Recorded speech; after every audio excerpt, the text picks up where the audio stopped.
Good morning, Year 4, and welcome to Monday's comprehension lesson. Now, this is a lesson which is targeted at the children who've got the Year 3 comprehension booklet, and today our work is going to be on page 22. So we're going to look at an extract called My Name is Mina. Now, before we begin, on the board I've got two questions for you to have a think about at home, and if you know the answers, then I want you to tell me with your email that you send in with your work. So the two questions are, what is a glossary? Now, there is a glossary at the bottom of the text with this page, so have a look at what the glossary is. What is a glossary? And my second question is, why is it useful? Why do we have glossaries? So you're going to have a look at that. And if you know the answer, I want you to email that in with your work. And then the fastest person to do that will get a shout out on Marvellous Me today. Now we're going to have a look at our section of My Name is Mina. And I'm going to put this under the visualizer so that you can see.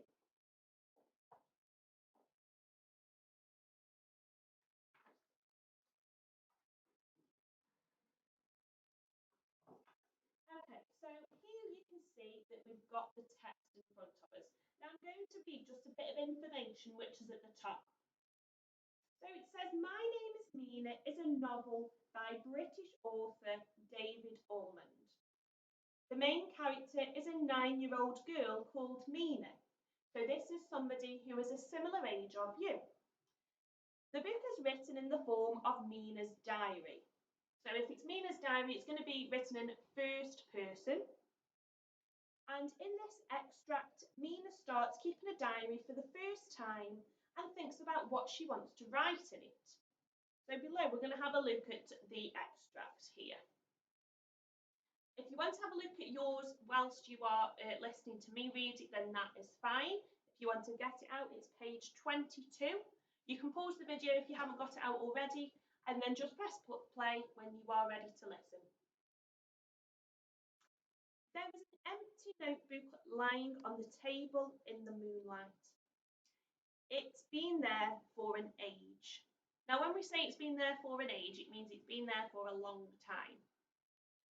I keep on saying that I'll write a journal, so I'll start right here, right now. I open the book and write the very first words. My name is Mina, and I love the night. Then what shall I write? I just can't write that this happened, then this happened, then this happened to a boring infinitum. I'll let my journal grow just like the mind does, just like the tree or a beast does, just like life does. Why should a book tell a tale in a dull straight line? Words should wander and meander. When we say meander, I'm going to stop there a moment. When we say meander, it means that they can drift.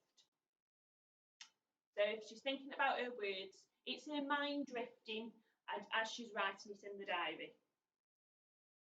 They should fly like owls and flicker like bats and slip like cats.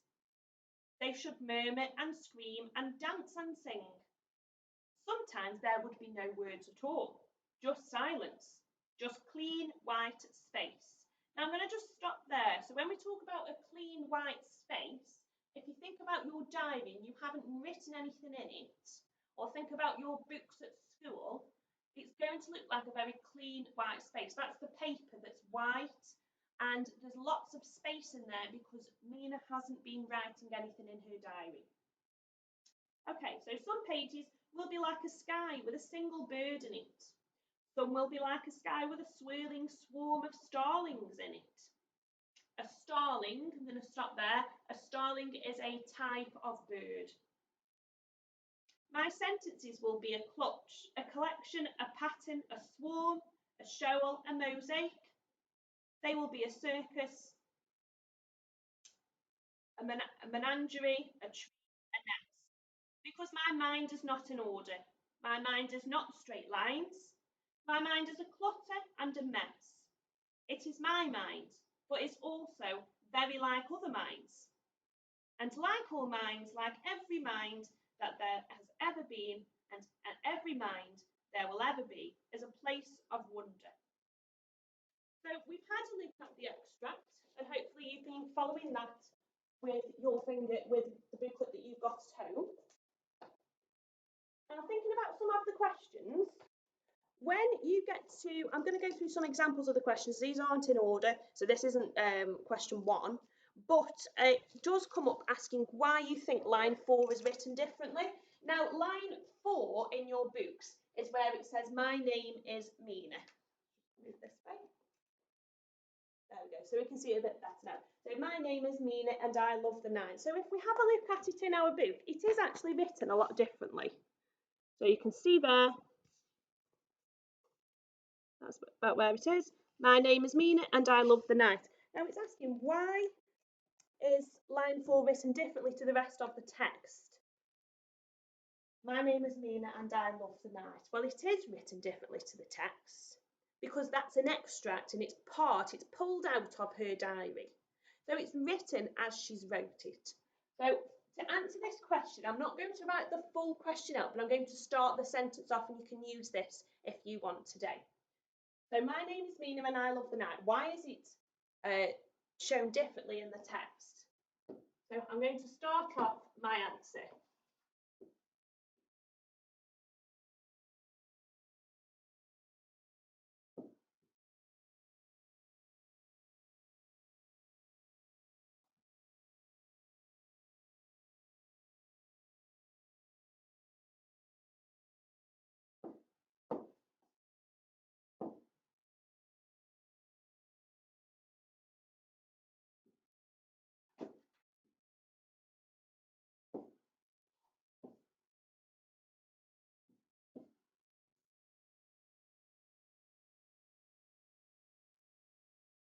Okay, I'm going to stop there. Okay, so to start my sentence off, I haven't even explained my answer yet, but this is how we would expect you to be starting off your sentences when we come to comprehension answers. So it is shown differently in the text because we know it's shown differently in the text because it's part of Mina's diary, and then you would write the answer and finish off the second half of your answer. Okay, so coming to another part of some of the questions that are going to be in your text today. It does say that, why do you think a page is like a single bird in it? So I'm going to come to where it is in the text. So some pages will be like a single bird in it, and then others we said were like a swarm of a swarm of starlings. Now a starling is a type of bird; it's a small bird. So some pages were like this, other pages had lots and lots of birds in it. Now she didn't draw birds; it's a metaphor, that is. So it's explaining something as another thing. So if we take the bird, let's take the bird as a sentence. So this bird here is one sentence in Mina's diary. If we take this picture, that one bird is one sentence, that is another one, that is another one, that is another one. So there is far more sentences on some pages than others. So when it comes to ask you in your book, why do you think a page is like a single bird in it? Well, it's going to be because there is not much writing in there. She hasn't written much today. So that's going to help you with another one of your questions. Okay, also in your book, you need to have a look at one word. Now that one word, it says the word swarm is on line 17. So swarm is spelt S-W-A-R-M, swarm. And what I've done is I've just snipped a page from my search bar. So I'm going to stand back to see if you can see. And what I've done is I've just popped into Google an online dictionary and I've Googled the word swarm. Now I haven't shown you what's underneath because it will be showing the answer to the question. But it's saying the word swarm on line 17 is a what? And you've got a selection of types of word classes underneath. So we've got a verb. Okay, so a verb is a doing word, something that you do. A proper noun. So it is the name of something, which is somebody or a place. A collective noun. So when we talked about a collective noun, it's the name of something, but it's a collection of them. So it's a group of nouns together. And then finally, we've got an adverb. Now, an adverb is similar to a verb. Verb is a doing word.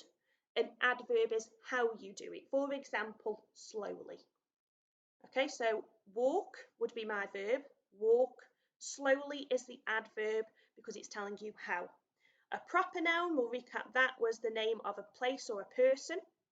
And then a collective noun is the name of something but in a group. So you're going to Google swarm in an online dictionary, or if you've got a book dictionary at home, you can do that as well. And you're going to circle what word class swarm is out of the 4 that it shows you. Okay, so I'm not going to go through any more of them today, but make sure when you are answering your questions, use the question to start your answer. So why do you think line 4 is different, written differently to the rest? It's written differently because, and then use your conjunction and write the second half of your answer. Please try not to start any of your answers with because. Because is a conjunction and it links 2 sentences together. So I think it's written differently is the first part of your sentence, and because joins the next part. Because, and then you'd have your answer. I'm not going to tell you the answer because then that would be cheating. So once you have done your work, you're going to take a picture, send it into the Year 4 email and we'll have a look. Don't forget the start of the lesson. There was 2 questions that I asked you, which was what is a glossary and why is it useful? You can see at the bottom of your text that you have got a glossary with 4 words or phrases. I want you to have a look and see if you can answer that as a challenge for me. Have a great day, everybody. Good luck.